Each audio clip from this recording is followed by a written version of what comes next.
बोलो कल्कि भगवान की जय। देखिए कल्कि के अनेक प्रकार के रूप होते। उन्होंने बहुत ही अवतार, कम से कम 1800 अवतार इनके हुए थे। हमारे जन्म होने से पहले 50 साल पहले भी इनका अवतार हुआ था। तो कलयुग, इनका नाम कलयुग नाम क्या पड़ा? क्योंकि अब कलयुग का अंत होने वाला है। तो इस तरह से इनका नाम कल्कि अवतार, कलयुग नाम इनका पड़ेगा।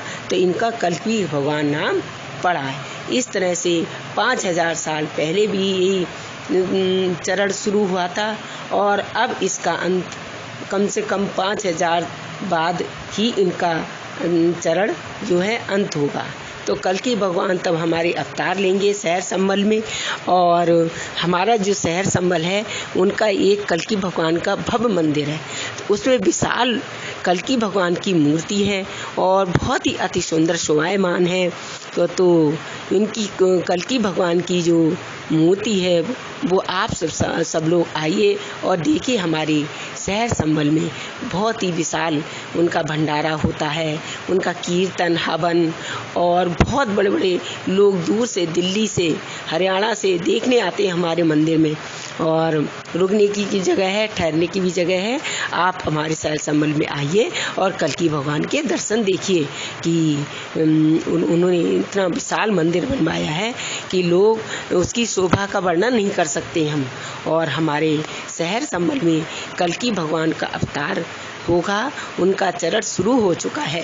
पहला चरण उनके 500 साल पुराना है और उनका जो कलयुग का अंत जो है 5000 साल बाद अंत होगा। तो इसका हमारा अनुमान है कि अब चरण इनका पहला शुरू हो चुका है।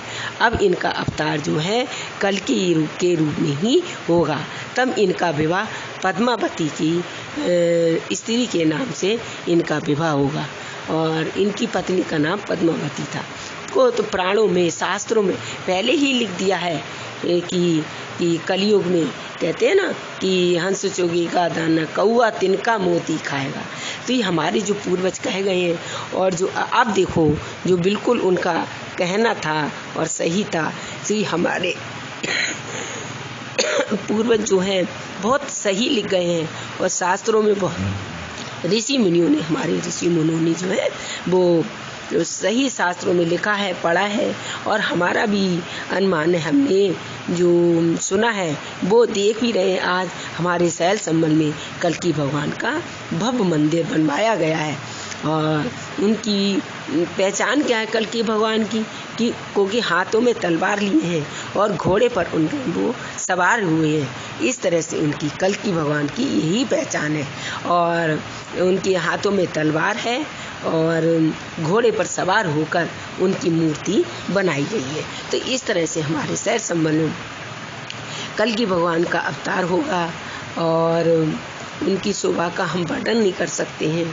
उनके शब्द जो हैं शास्त्रों में, वचन, गीता और पुराणों में लिख दिए गए हैं पहले से, लेकिन कोई सत्य नहीं मानता है। हमारा यही कहना है ये बहुत सत्य है। देखिए आप कलयुग अपने आँखों से देखिए, जो आजकल के लोग हैं सज्जनों और देवियों, आप लोग देख रहे हैं और देखेंगे आगे। अगर आप आगे चलकर इनका चरण जो है कलयुग का अंत होगा। इस तरह हमारे कलयुग शहर संभल में कलयुग भगवान का जन्म होगा और तब ये जन्म होकर अवतार लेके तब हमारी सृष्टि की रचना होगी। तो इस तरह से कलयुग के बारे में हमने आपको बताया और कल इसके आगे की बारे में, कलयुग के बारे में बताएंगे। बोलो कल्कि भगवान की जय।